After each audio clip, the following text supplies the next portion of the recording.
How long is the process usually sa ganyan, yung application for asylum? According to official records from the Netherlands, it takes several months.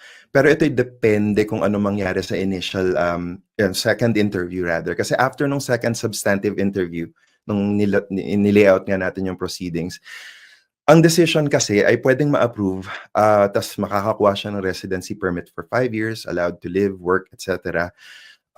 Pero pwede rin mag-decide yung tribunal or yung yung decision maker na, teka, ang dami ko pang kailangan i-research, ang daming mga submissions dito, mga leading evidence dito na baka pwedeng mag-avail yung decision maker ng tinatawag na extended procedure na kung saan gagawa pa siya ng further research in order to come to a decision. Ngayon, kung rejection naman, pwede niyang i-reject na normal. Kung yung normal rejection, usually you have about 4 weeks to make an appeal. Pero itong appeal na to sa regular courts. It's an application for what's called yung certiorari application. So in other words, i-review lang ng court. Wala nang submission of new evidence unless talagang bagong-bago yung evidence. Titingnan lang ng korte kung tama ba yung decision. Sa kabilang banda naman, meron din tayong tinatawag na manifestly unfounded rejection. Ito'y basically nagbabar sa'yo from doing an appeal and kailangan mabilisan yung pag-appeal nito, in other words.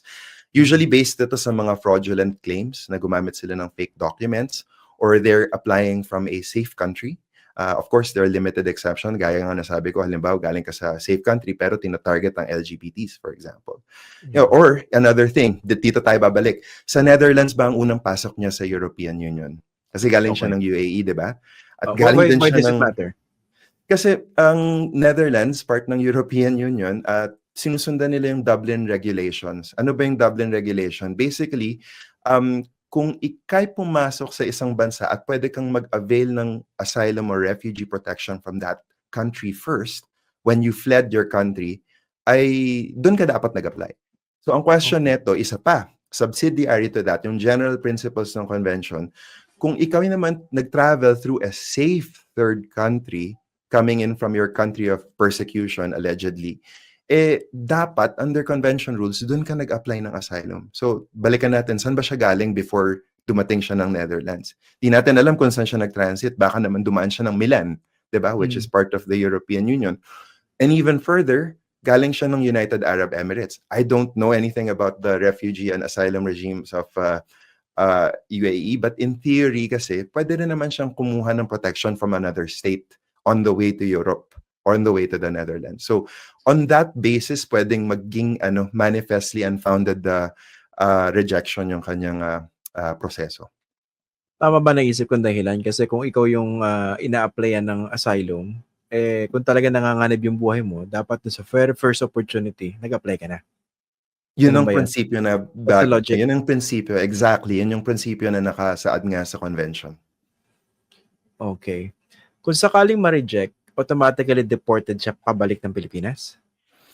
Depende. Sabi ko nga, pwedeng voluntary na umalis siya at from there, pwede siya mag-decide kung saan siya gustong pumunta. Kung gusto niya pumunta ng El Salvador, I don't know kung he has friends in El Salvador through President Bukele.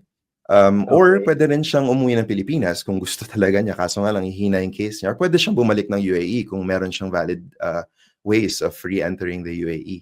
Ngayon, kung yung state mismo yung mag-deport sa kanya, ilalagay siya sa kanyang holding facility to ensure proper procedures are followed. And usually nangyayari ito if the state has doubts if the person will self-voluntarily deport. Diba? Okay. Kung gagawin nila to, malamang sa country of origin ibalik. Kung merong ibang dinaanan si Harry Roque, kunwari within the EU, bago siya nag-apply ng asylum sa the Netherlands, again, hindi natin alam, no? Scenario lang ito. Does it automatically disqualify him for this application for asylum sa the Netherlands, or it only weakens the case? Under the Dublin regulations, it's automatic. Dapat dun siya nag-apply. Okay. The next question, pwede ba yung only asylum application? Kung hindi ka umubra sa the Netherlands, punta ka sa iba, pwedeng hindi na sa EU, somewhere else?